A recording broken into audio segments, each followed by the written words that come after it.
Salut les gigots! Alors aujourd'hui, je vais vous révéler un secret, une trouvaille. Je crois que Calimero et la vache qui rit font partie de la même famille. Allez, on se retrouve tout de suite et je vous explique tout ça.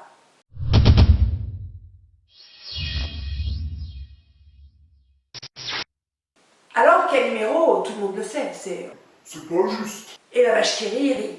Ok, on est tous d'accord. Seulement, souvenez-vous du casting de la vache qui rit. Trop gros, trop grand, trop grasse, trop blonde. Finalement, nous avons tous des côtés trop ci ou pas assez cela.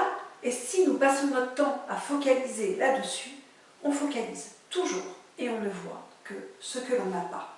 Dans la vie, nous passons plein de castings. Le plus connu d'entre eux est la recherche d'emploi. Et d'ailleurs, connaissez-vous le premier casteur? Celui à qui on se confronte toute notre vie. Nous-mêmes, soi-même. D'ailleurs, souvent, on se fait passer un casting à soi-même. Prenons le cas, par exemple, de la recherche d'emploi. Salut, j'ai trouvé un super job, un job qui correspond en tout point à ce que je recherche. Ah bah c'est super ça, t'as postulé. Ah bah non, j'ai pas postulé parce qu'il demande un super niveau en Excel. Et en fait, Excel, tu sais, je maîtrise pas trop. Non, c'est mort, je postulerai pas. Ah bah une chose qui est sûre, c'est que si vous ne postulez pas, on va pas venir vous chercher chez vous. Donc en fait, à travers ça, on fait quoi? Eh bien, on ressort son côté vache qui rit. Oui, je suis trop nulle en informatique. Et hop, on s'exclut d'office. Alors, ça se trouve, une qualité majeure qu'on peut avoir, nous aurait distingué et aurait fait que la partie aurait pu être remportée.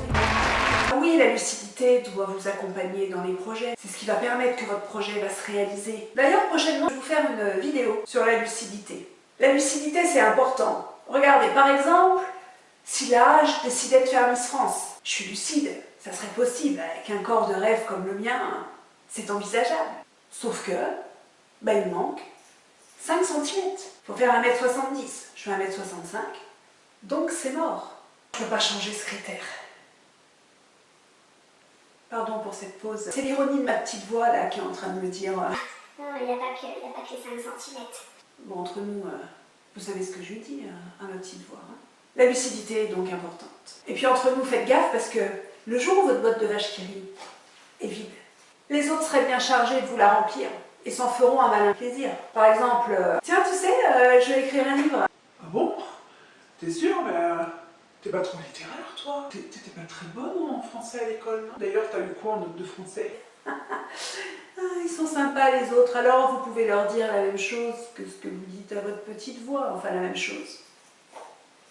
Pas tout à fait. Alors oui, il y a des critères non modifiables, mais plutôt que de passer votre temps à vous éliminer sur ces critères non modifiables, repensez vos objectifs, refixez-vous de nouveaux challenges et attaquez-vous à ces critères modifiables et bien sûr perfectible. Parce que à force, bien c'est comme ça qu'on voit le cousin de la vache qui rit, Calimero, arriver avec... Bon, j'ai encore été éliminé. C'est pas juste.